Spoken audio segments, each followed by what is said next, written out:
그래서 바울에게 특별히 기억나는 사람들 제2편을 설교하려고 합니다. 이제 이번 주로 이 설교를 마치게 되면 작년 6월 5일 디모데전서 1장을 시작해서 약 9개월 정도까지 장정을 마치고 드디어 제30회 강해로 디모데전서 그리고 디모데후서를 다 마치는 그 대단원에 막을 내리는 시간이 되는 것입니다.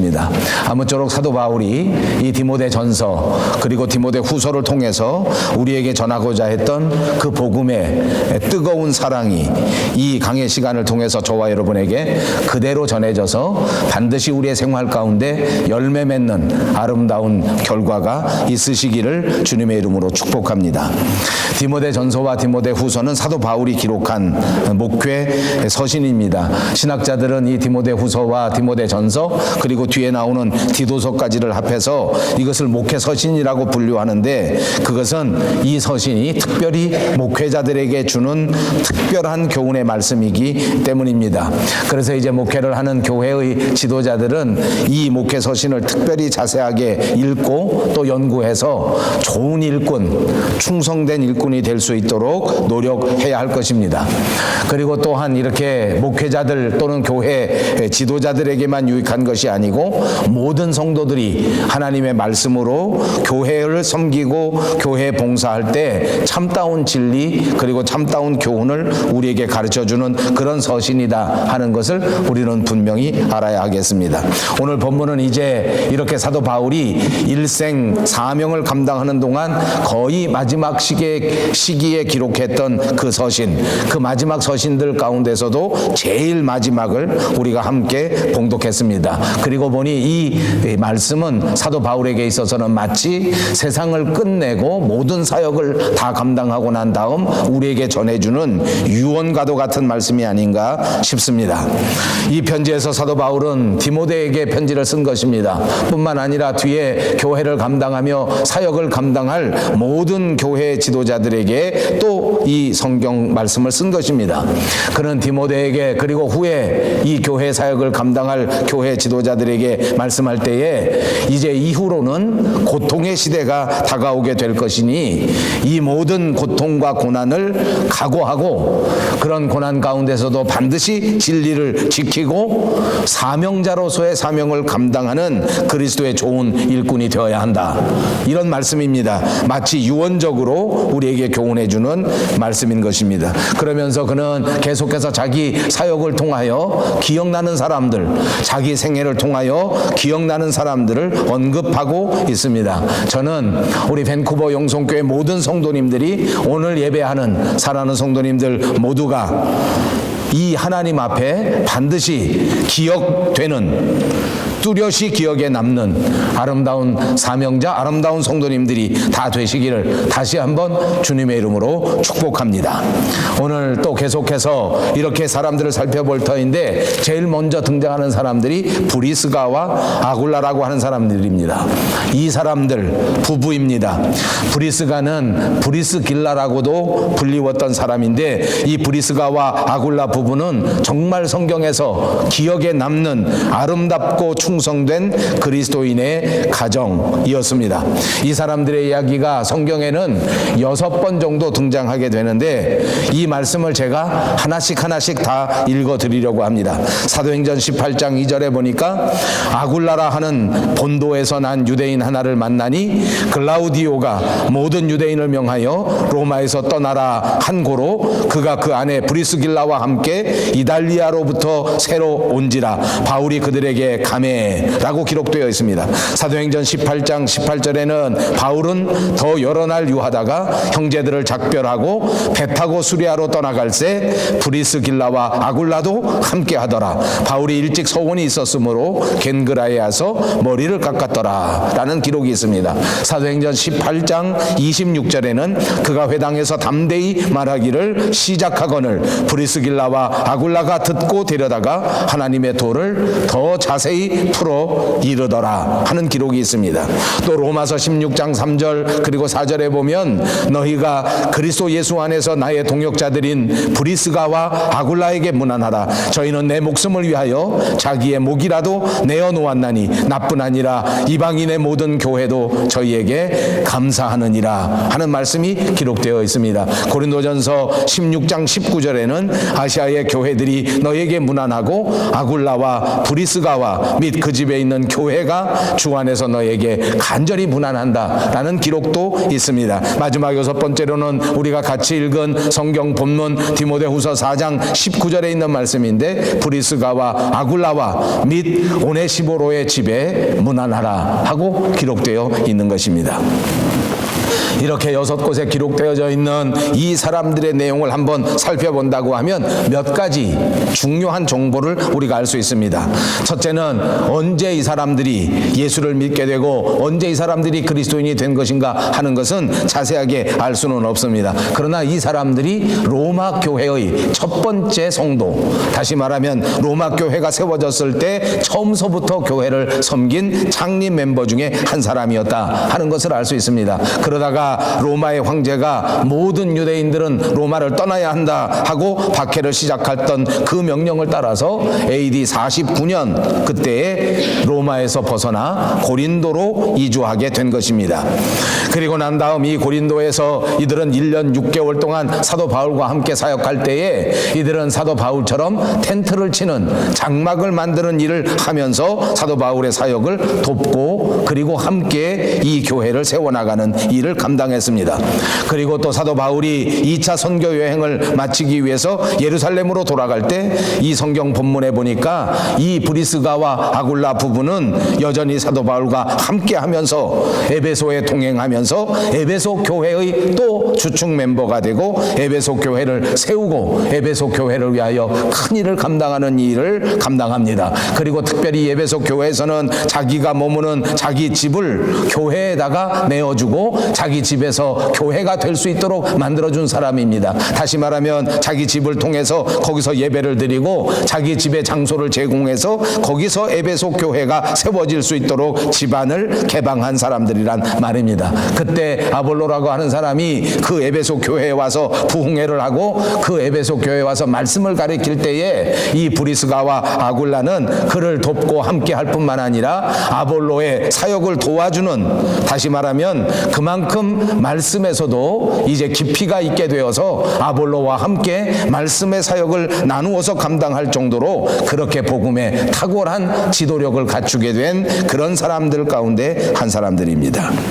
그리고 사도 바울이 다시 3차 선교 여행을 떠났을 때에 에베소에서 바울을 다시 만나게 되고 또 거기서 약 3년 동안 함께 교회를 감당하는데 그때에도 자기 집에서 또다시 에베소 교회를 감당할 수 있도록 그렇게 집을 제공한 기록이 여기 등장한 것입니다. 또 그는 다시 로마로 돌아갈 수 있는 길이 열리게 될 때에 또다시 사도 바울과 함께 로마로 돌아가게 됩니다. 그때가 언제인지는 정확하게 알 수 없지만 그러나 다시 로마로 돌아가서 또다시 사도 바울과 함께 로마 교회를 섬기는데 그때가 AD 약 67년 정도가 된다고 합니다. 그 다음에는 사도 바울 다음에 사도 바울을 이어서 계속해서 목회하는 디모데에게도 함께 동역하면서 또 도와주게 되는데 이것을 정확하게 계산해 보니까 약 20여 년 동안 이렇게 사도 바울의 곁을 떠나지 않고 사도 바울과 함께 동행하면서 충성으로 헌신한 사람입니다. 그러므로 사도 바울은 이 부부가 이렇게 마지막 순간에 기억에 떠올라지고 이 부부를 위하여 감사하고 이 부부를 위하여 하나님 앞에 축복하고 이 부부를 위하여 기도하게 된 것입니다. 고린도에서도 함께 사역했고 에베소에서도 함께 사역했고 또다시 로마에 갔을 그때에도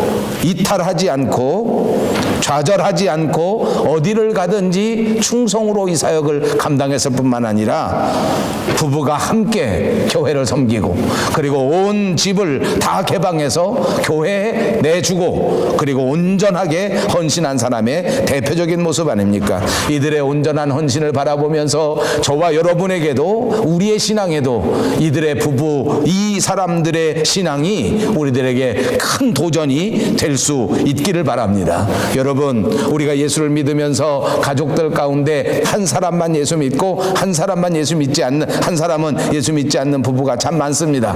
온 가족이 함께 예수 믿는 것 얼마나 귀한 것인지 모릅니다.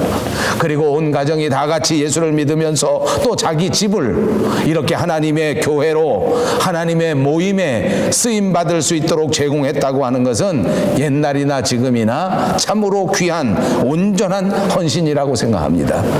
자기 집을 개방해서 하나님의 교회 앞에 내어놓는다고 하는 것이 온 가족의 믿음이 없이는 도저히 이루어질 수 없는 일이기 때문입니다.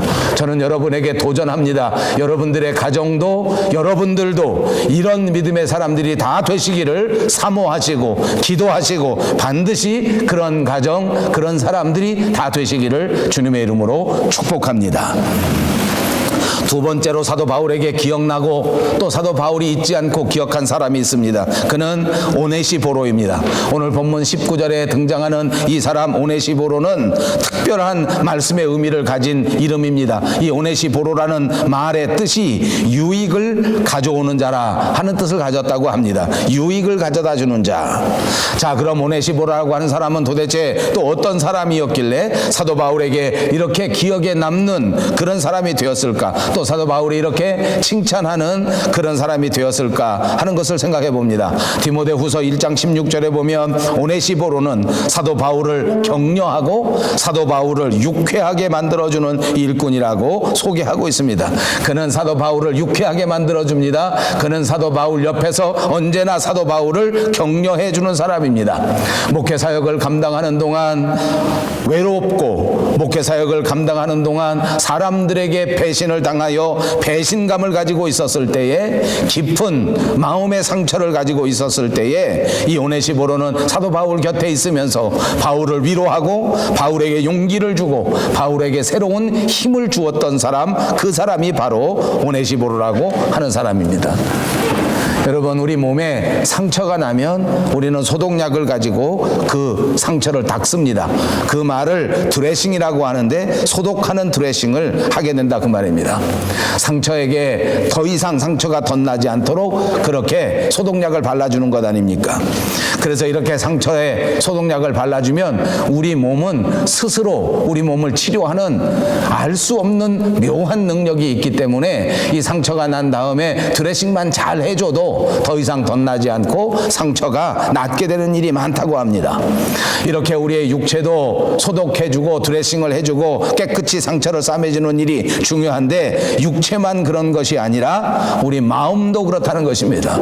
마음의 상처를 입으면 그 상처를 소독하고 그 상처에 드레싱을 잘 해줘야 마음의 상처가 잘 아물게 되고 빨리 치유가 되게 된다, 이렇게 말하는 것입니다. 그렇습니다. 몸의 상처에도 드레싱이 필요한 것처럼 마음의 상처에도 드레싱이 필요한데 이 마음의 상처를 치료하는 드레싱은 바로 위로와 격려, 이것이란 말입니다. 위로하고 격려하는 드레싱이 우리 마음을 새롭게 하고 우리 마음을 깨끗하게 하고 우리 마음을 다시 한번 격발해 주어서 우리가 다시 한번 힘을 내고 일어설 수 있도록 만들어주는 것인 줄로 믿습니다. 사도 바울은 오네시모를 기억할 때에 바로 이러한 사람으로 기억합니다. 내 마음이 상처받아 아프고 있을 때에, 내 마음이 상처받아 외로움을 느끼고 있을 때에 오네시모로가 내 옆에 있으면서 나를 위로해주고 내 옆에 있으면서 나를 격려해주고 얼마나 나를 위로하고 격려했던지 그가 나를 자주 유쾌하게 해준 사람이다, 이렇게 기록해 준 것입니다.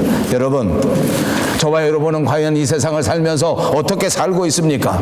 우리도 오네시모로처럼 다른 사람을 위로하고 격려해주고 다른 사람을 유쾌하게 만들어주는 사람인가 아닌가 한번 생각해 보자는 것입니다. 다른 사람이 우리를 기억할 때 우리를 기억하는 그 순간에 저절로 입가에 미소가 떠오를 만큼 그렇게 나를 즐겁게 해주고 나를 격려해주고 나를 이해해주는 그런 사람으로 기억에 남아야 하는데, 많은 사람들이 그렇게 남지 못하고 반대로 남는단 말입니다.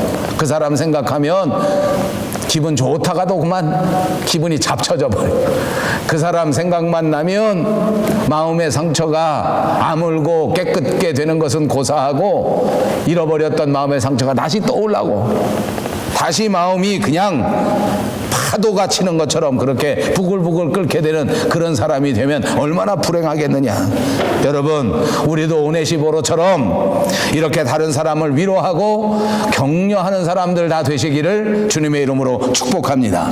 그리고 이 오네시보로는 복음을 부끄러워하지 않은 일꾼이었습니다.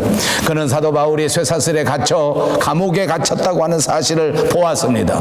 이렇게 감옥에 갇혀 있는 사도 바울을 보고도 오네시보로는 바울을 부끄러워하지 않았다고 오늘 성경이 말하는 것입니다. 오히려 부끄러워하기는커녕 어려움 당한 사도 바울, 감옥에 붙들려 있는 사도 바울을 부지런히 찾아가서 자주 찾아가서 그를 위로하고 그를 격려했다고 말입니다. 여러분, 오네시보로만 그렇게 한 것입니다. 사실 오네시보로 말고도 그 소아시아에는 사도 바울의 은혜를 입고 사도 바울의 전도를 받고 사도 바울의 교육을 받고 사도 바울과 친분 관계에 있는 사람들이 수없이 많이 있었지 않았습니까? 그런데 그 사람들이 사도 바울이 지금 감옥에 갇히는 결과가 되니까, 감옥 속에서 쇠사슬에 묶이는 상황이 되니까 사도 바울을 부끄럽게 여기기 시작했다는 거예요. 바울의 형편을 부끄럽게 생각하게 된 것입니다. 죄수가 된 사도 바울, 감옥에 갇혀 있는 사도 바울을 부끄럽게 생각하고 사도 바울을 돕기는커녕 사도 바울의 상황을 외면하게 되었던 것입니다. 그런데 오늘 이 오네시보로라고 하는 사람은 그렇게 하지 않았습니다. 사도 바울의 상황을 부끄럽게 생각하지 않았고 믿음의 은인이었던 사도 바울을 향한 그 의리를 저버리지 않고, 그는 에베소에서부터 사도 바울이 갇혀져 있는 이 로마에까지 아주 먼 길을 마다하지 않고 자주 찾아가서 바울을 위로하고 바울을 격려했던 사람이었단 말입니다. 그러므로 오네시보로는 받은 바 은혜를 아는 사람입니다. 사랑하는 여러분, 저와 여러분은 예수 믿는 사람들입니다. 우리에게 가장 중요한 단어 가운데 하나는 은혜입니다. 우리는 과연 예수님께로부터 받은 은혜를 잊지 않고 기억하고 있는가 하는 것을 생각해 보시기 바랍니다. 우리는 과연 내가 살아오는 일평생토록 내게 은혜를 끼쳐준 그 많은 사람들을 잊지 않고 기억하고 있는가 하는 것을 생각해 보시기 바랍니다. 여러분들이 이 세상에 나와서 여러분들의 인생을 살아갈 수 있도록 여러분을 낳아주고 여러분을 길러준 부모님의 은혜를 아는 사람들인가 한번 생각해 보시자는 말입니다. 우리도 만약 예수님의 은혜를 받은 은혜를 기억하는 사람이라고 하면 예수님에 대하여 또 복음에 대하여 부끄러워하는 사람들이 되어서는 안 됩니다. 감추려고 하는 사람들이 되어서도 안 됩니다. 우리의 믿음이 성장하려고 하면 예수님을 부끄러워하지 말고 복음을 부끄러워하지 말고 오히려 복음을 자랑스럽게 여기면서 날마다 복음 안에서 날마다 복음을 붙들고 살아가는 복음의 일꾼들이 되어야 될 줄로 믿습니다. 교회가 성장하는 데에도 비슷한 원리가 등장합니다. 오늘날은 정말 사회를 향해서 우리 교회가 자랑스러운 일보다 부끄러운 일들이 많습니다.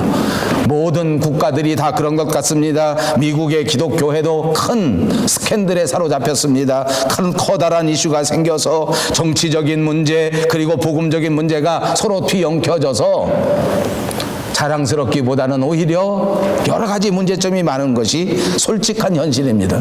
우리 조국의 교회들도 이런저런 스캔들에 사로잡혔습니다. 지도자들의 잘못된 지도력 그리고 교인들의 잘못된 충성 이런 것들이 어우러져서 오히려 우리 교회가 부끄러운 형편이 되지 않았나 하는 생각을 갖습니다.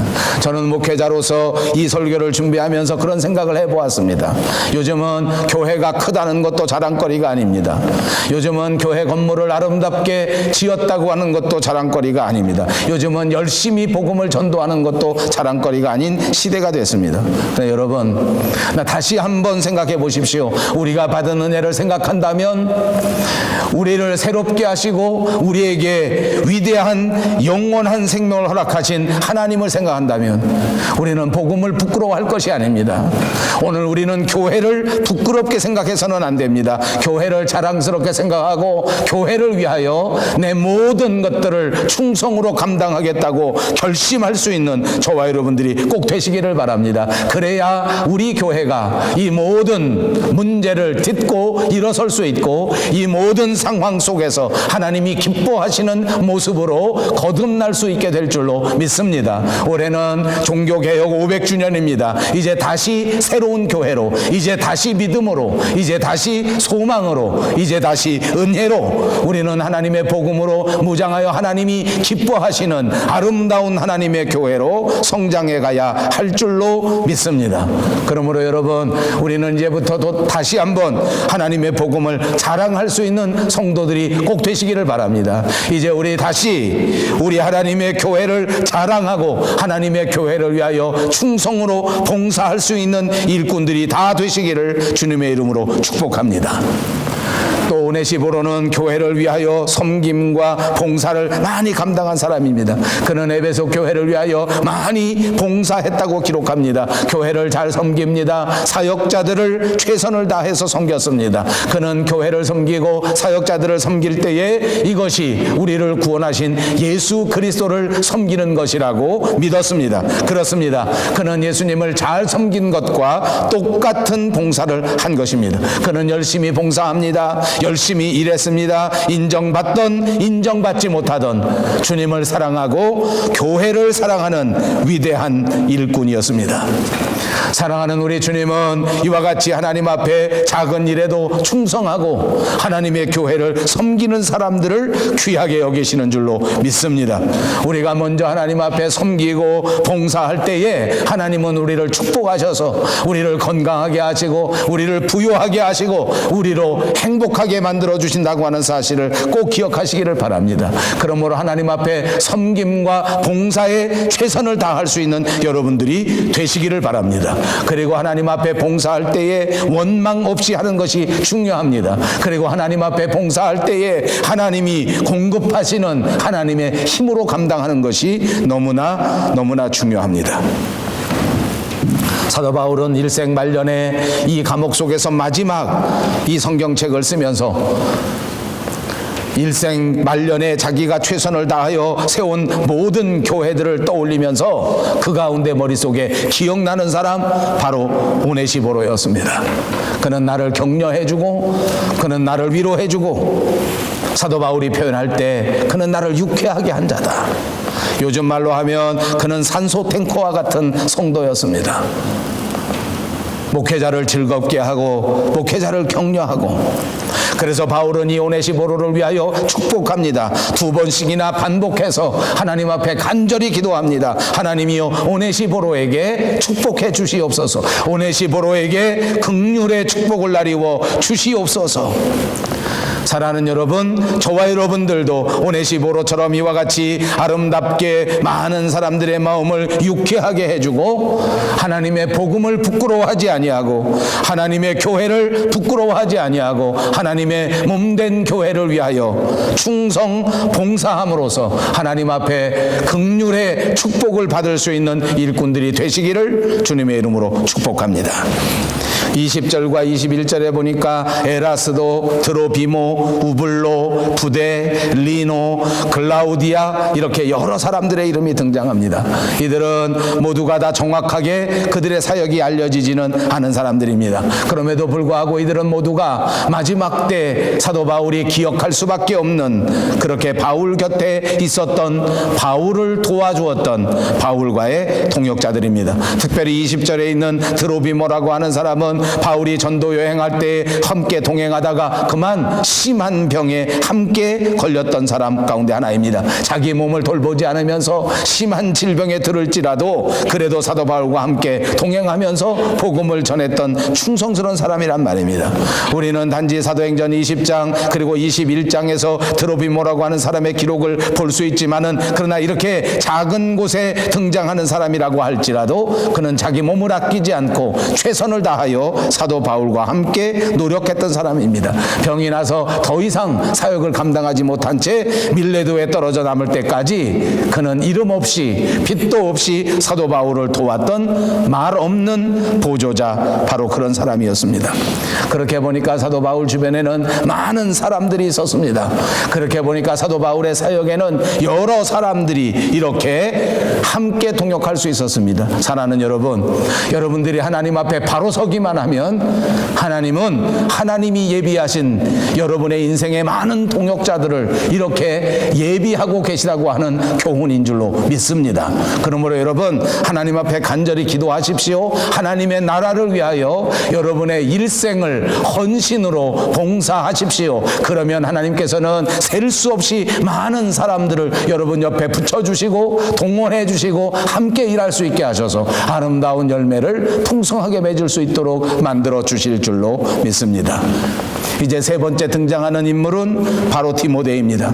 보고 싶어서, 너무너무 보고 싶어서 2번씩 3번씩 오라, 빨리 오라, 겨울이 되기 전에 오라, 이렇게 불렀던 사람입니다. 그는 아들과 같았던 사람입니다. 사도 바울은 결혼하지 않았습니다. 육신의 아들은 없었지만은 그는 사역을 감당하면서 영적인 아들로 디모데를 생각했습니다. 날마다 디모데를 가슴에 품고 사랑으로 그를 위하여 기도하고 그에게 진정한 목회를 가르치고, 그리고 오늘 이 마지막 순간에 그를 특별히 보고 싶어 한 것입니다. 겨울 전에 어서 오라, 내가 보고 싶으니 빨리 오라. 사도 바울의 마음속에 이처럼 빨리 보고 싶은 사람, 꼭 다시 보고 싶은 사람, 그 사람 바로 디모데였습니다. 얼마나 보고 싶었으면 빨리 오라고 했겠습니까? 얼마나 보고 싶었으면 어서 오라고 2번씩 3번씩 이렇게 편지에 썼겠느냐 말입니다. 여러분, 저와 여러분은 조국을 떠나 태평양 바다 건너 이 먼 곳에 살고 있습니다. 아마 여러분들 마음속에 꼭 보고 싶은 사람들이 많이 있을 것입니다. 이렇게 멀리 떨어져 있으니 더더욱 그런 마음이 많을 것입니다. 한번 생각해 보십시오. 어떤 사람이 제일 보고 싶습니까? 한번 생각해 보십시오. 도대체 그 사람이 왜 보고 싶습니까? 정말 내 인생에서 그리워서 꼭 한번 보고 싶다.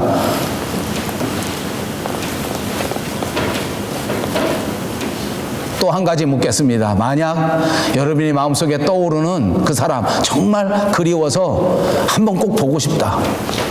이렇게 멀리 살지 않았으면 매일 볼 건데 꼭 보고 싶다. 그런데 그 사람도 과연 여러분을 보고 싶어 할까? 좀 심각하죠? 우리 교회는 기러기 엄마, 기러기 아빠 있습니다.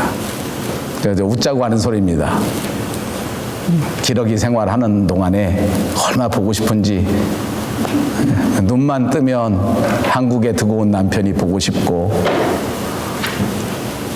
눈을 감아도 매일같이 보고 싶지요. 한국에 있는 사람도 그렇게 보고 싶겠느냐, 그렇게 묻는 거예요. 제가 대답은 하지 마십시오. 여러분, 진짜 가슴속에 보고 싶어 할 수 있는 그런 사람들이 꼭 되시기 바랍니다.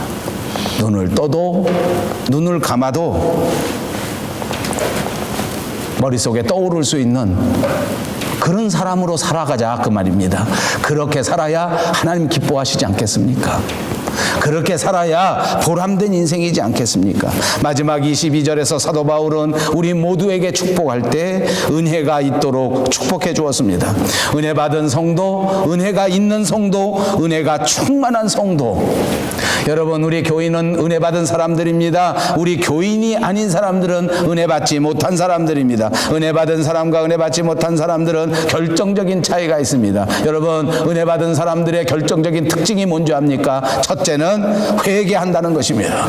은혜를 받아야 자기가 잘못했다는 것을 압니다. 은혜를 받아야 자신의 허물이 눈에 보이기 시작합니다. 은혜를 받아야 내가 잘못했다는 사실을 깨닫게 된다는 말입니다. 그러므로 은혜 받은 사람들은 누가 뭐라고 하지 않아도 자기 스스로 하나님 앞에 기도하면서 자기 스스로 눈물을 흘리고 자기 스스로 회개하게 되는 것입니다. 사랑하는 여러분, 저는 여러분들을 축복합니다. 은혜 받으시기를 바랍니다. 은혜 충만하시기를 바랍니다. 제가 평생을 살아보니까 우리 인간의 가장 큰 문제는 은혜가 없다는 것입니다. 은혜가 없으니까 어떻게 되는지 아십니까? 나는 잘못한 것이 없다. 이것이 은혜 받지 않는 사람의 특징입니다. 은혜 받지 못한 가정에 가보십시오. 잘못한 남편은 하나도 없습니다.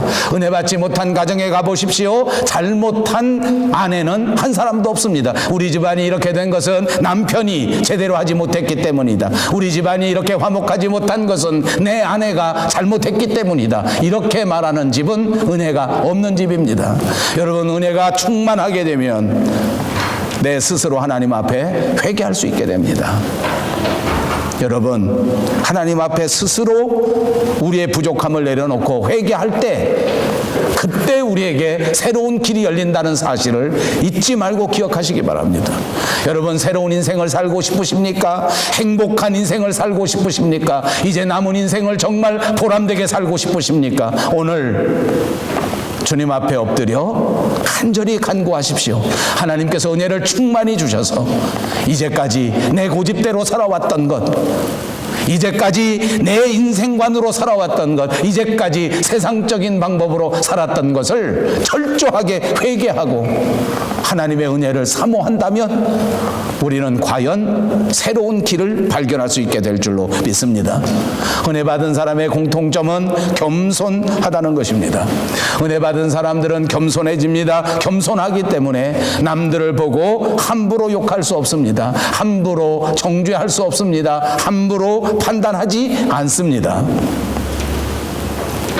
은혜 받은 사람의 특징은 감사와 기쁨입니다. 은혜는 받으면 받을수록 하나님의 은혜가 더더욱 커지고, 받으면 받을수록 하나님의 사랑이 더더욱 크게 느껴지기 때문에 더 감사하고 더 기쁨이 충만하게 되는 것입니다. 그러므로 은혜 받은 사람은 감사 생활을 할 수 있습니다. 은혜 받은 사람은 그 표정에서 기쁨이 넘쳐나게 되는 것입니다. 예수 믿은 사람은 은혜 받은 사람들이기 때문에 예수님이 내 생명을 구원하셨다고 하는 사실 하나만 가지고도 너무너무 감사해서, 너무너무 놀라워서 우리 생활을 행복하게 살아갈 수 있게 되는 줄로 믿습니다.